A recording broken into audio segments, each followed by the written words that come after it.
Bonjour, alors aujourd'hui on va apprendre les proportions.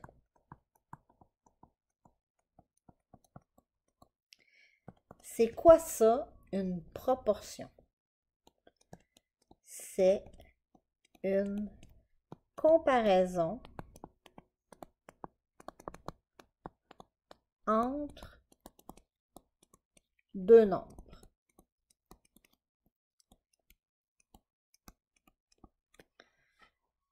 Je vais commencer par vous placer 3 exemples et je suis certaine que ça va vous éclairer. Vous allez avoir déjà entendu ça dans la vie de tous les jours.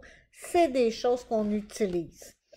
Le rapport un peu moins, mais les deux autres, oui. Alors, le premier, supposons que je parcours 25 km pendant que Julien, lui, en parcourt 72 km. L'autre possibilité, ça serait Julien parcourt 25 km en 3 heures. Une autre possibilité, ce serait Julien parcourt 25 km en 1 heure.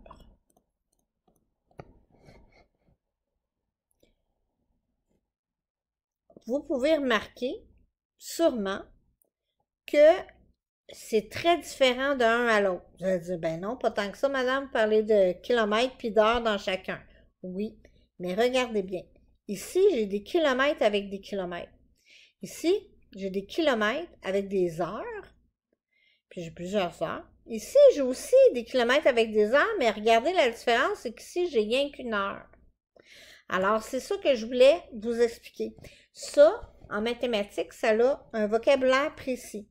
Quand c'est la même unité de mesure, donc kilomètre avec kilomètre, ou patate avec patate, tomate avec tomate, seconde avec seconde, bien, à ce moment-là, ça s'appelle un rapport.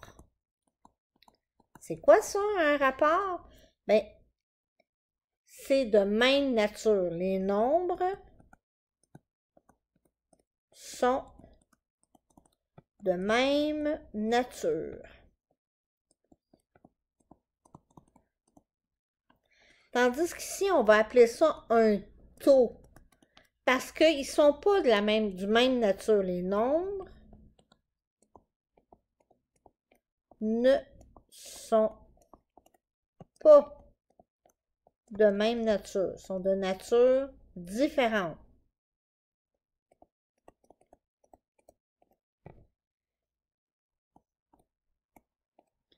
OK?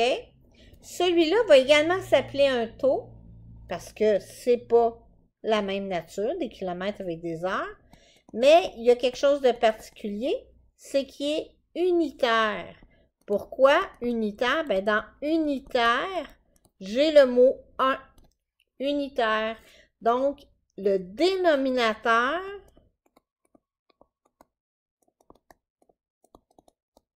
sera sur 1. Toujours. OK?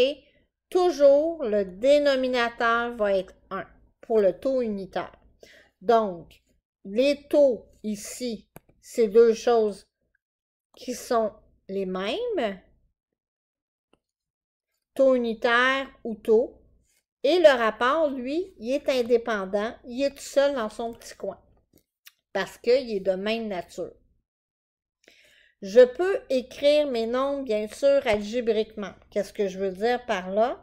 C'est que pour écrire un rapport ou un taux unitaire, je peux l'écrire de 3 façons différentes.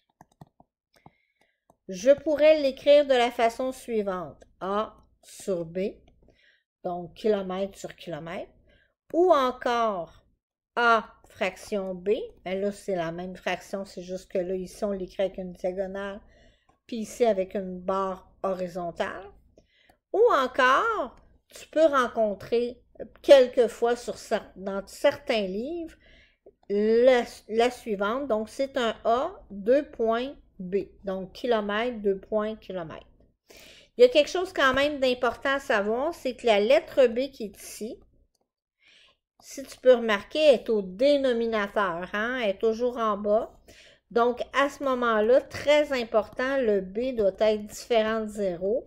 Ben, pourquoi le B doit être différent de 0? Ben, simplement parce que je ne peux pas diviser par 0 un nombre, c'est impossible. Si tu fais 25 divisé par 0 sur ta calculatrice, ça ne fonctionnera pas.